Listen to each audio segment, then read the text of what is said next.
बगल के बाल उखाड़ना, ठीक है, बगल के बालों का उखाड़ना, ये हदीस पे अल्फाज पे गौर कीजिए। बगल के बाल तराशना, काटने के अल्फाज नहीं हदीस में, जहां भी आए हैं उखाड़ने की आए। उखाड़ने से क्या मुराद है? इससे मुराद ये है कि जब इंसान को, जब वो बालिग होता है, और उम्मन मूंछ के बाल, दाढ़ी के बाल, ज़ेरे नाफ के बाल और बगल के बाल, ये वो बाल है जो बालिग होने के बाद ही आते हैं।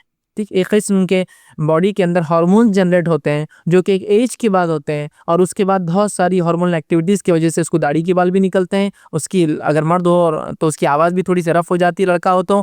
और इसी तरह मूंछ के बाल भी आना शुरू होते हैं, दाढ़ी आती है, ज़ेरे नाफ बाल आते हैं और बगल के बाल आना शुरू होते हैं। तो उखाड़ना मतलब ये कि जब पहली बार बाल आते हैं तो इंसान उसको तराशे नहीं, उसको पकड़कर प्लक करे, खींचे उसको। अब नहीं हो, कितनी तकलीफ होंगी, नहीं होती है, जो करते हैं उनको पता नहीं होती है। इसलिए कि हदीस में अल्फाज है खींच कर निकालना है। अब जिसने ऐसा नहीं किया, अल्लाह के लिए आप कोशिश मत कीजिए, तो अब आप करेंगे तो स्वेलिंग्स आ जाएंगे और बीमार हो जाएंगे आप। ठीक है, इसलिए कि अब जो है बाल मजबूत आ जाते हैं, लेकिन जिस आदमी को आदत होती है उखाड़ने की, तो उसके लिए कोई प्रॉब्लम नहीं होता है। जैसे कि बहुत से लोग हैं जिनको पलकों का प्रॉब्लम होता है बचपन से, उनकी पलकें ऐसी आती है कि वो अंदर की तरफ जाना शुरू हो जाती है, तो उन पलकों को प्लग कर लिया जाता है, निकाल लिया जाता है। तो चूंकि बचपन से निकालते हैं, तो उनके लिए पलके निकालना कोई बात नहीं होता। जब भी थोड़े दिन पलके बढ़ जाती है, हफ्ता दो हफ्ता, वो किसी को बोलते हैं बच्चे को घर के आओ बेटा निकालो, और उसको खींच के खाली हाथों से निकाल लेते, कोई तकलीफ नहीं होती उनको, इसलिए कि उनकी पलकों को आदत है शुरू से खींच के निकाले जाने की। तो लिहाजा कोशिश करें, नौजवान बच्चे जो बालिग नहीं हुए उनको तालीम दे कि जब बगल के बाल आए बेटा तो उसको उखाड़ना है, प्लग करना है, खींच के निकालना है, साफ नहीं करना है। ठीक है, चाहे तो आप साफ भी कर सकते हैं उस तरह से, लेकिन सुन्नत तो यह है कि खींचा जाए, उखाड़ कर निकाला जाए। तराशने में भी सुन्नत अमल होगा, मतलब साफ करने उस तरह से, लेकिन उखाड़ना ये ज्यादा बेहतर है, याद रखिए ये ज्यादा बेहतर है। ठीक है, तो उखाड़ा जाए, उसको उखाड़ना है। ठीक है, लेकिन उखाड़ने से मुराद ये नहीं कि आप लोगों के सामने मजलिस में बैठे आदत है आप उखाड़े। उखाड़ने से मुराद अब जब एक टाइम हो उसका फिक्स पीरियड, इसकी भी लिमिट क्या है, मैक्सिमम 40 डेज, 40 दिन के अंदर ये काम करना है। मूंछों की 40 दिन, बगल के बाल की 40 दिन, जेरे नाफ की 40 दिन, नाखून की भी 40 दिन है। मैक्सिमम लिमिट बता रहा हूँ, आप महीनेवारी कीजिए फिर, या फिर आप वीकली कीजिए। नबी अकरम सल्लल्लाहु अलैहि वसल्लम मूंछ और नाखून खासतौर से वीकली निकाला करते थे। ठीक है, लेकिन मैक्सिमम लिमिट जेरे नाफ बालों की, बगल की भी क्या है, 40 दिन के अंदर उनको आपको साफ करना है। ठीक, तो ये बड़ी अहम चीज़ है। बहुत से लोग होते हैं यार, अरे बगल के बाल देखो तुम्हारे कितने बड़े हो गए, यार याद नहीं रह रही।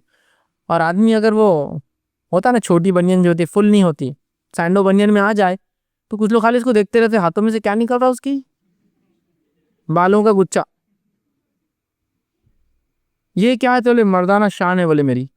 क्या मर्दाना शान है ये? ठीक, ये तो सब गिलाजत है। ये शरीयत के एतबार से तो इसको निकाल के फेंक देने वाली, उखाड़ने वाली चीज़ है ये।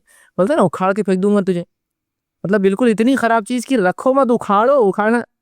और तुम लेके घूम रहे, बहुत से लोग अभी आप देखिए स्विमिंग पूल्स पे, हेल्थ क्लब्स पे आए हुए और इतने इतने बाल जमा किए हुए हैं। भाई ये क्या?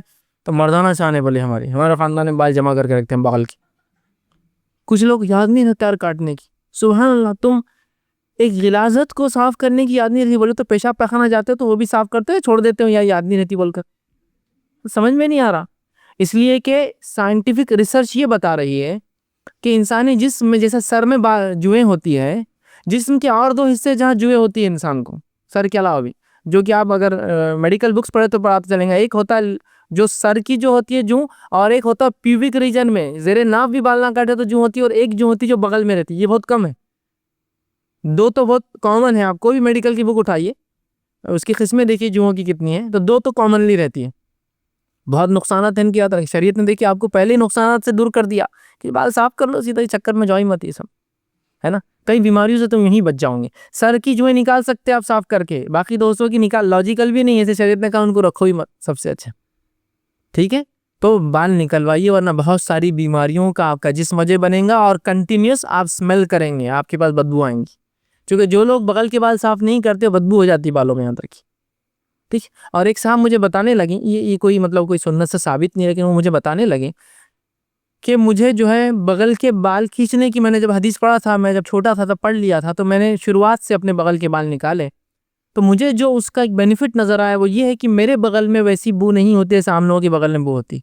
मतलब वो लोग जो साफ भी करते हैं उनके बगल में बहुत बगल में बू होती है, इसलिए मुख्तलिफ किस्म के स्प्रेज आते हैं बगल के लिए सिर्फ, है ना, बगल के लिए आते हैं। इसलिए बहुत से लोग कभी कभार वो लेके आ जाते हैं, लगा के शान बताते हैं। मैं वो मारता बेटा कभी वो नहीं आती अपने बगलों में। मतलब बगल ऐसी जगह जहाँ बहुत ज़्यादा आती है ना। तो उनका ये कहना था कि चूंकि मैं शुरू से सुन्नत पे अमल कर रहा हूँ, एक फ़ायदा जो मैंने वो महसूस किया कि उमूमन लोगों के बगल में जो बू आती है वो वस्त्रे से जो साफ करते हैं उनके भी, मेरी बगल में बू नहीं आती, इसलिए कि मैं शुरू से खींचता हूँ। मे भी कोई ऐसा वजूहत रही हो कि खींचने से वो ग्लैंड सी ना हो जो इस तरह की स्मेल प्रोड्यूस करते हो या उस तरह से, वल्लाहु आलम। बहरहाल हम कोई इसको फैक्ट नहीं बोलते हैं, लेकिन एक फ़ायदा उन्होंने मुझे अपने ज़ाती एक्सपीरियंस से बताया। देखिए आप कितने फ़ायदे हैं। वैसे सुन्नत पे आप फ़ायदे हो मत हो सोचिए मत, उस पर बस अमल कीजिए। आपकी ज़िंदगी कामयाब रहेंगी और आखिरत कामयाब रहेंगी। जान लेने से और इंसान को खुशी होती है कि देखो इतने फ़ायदे बेनिफिट्स भी बड़ी कर, ठीक।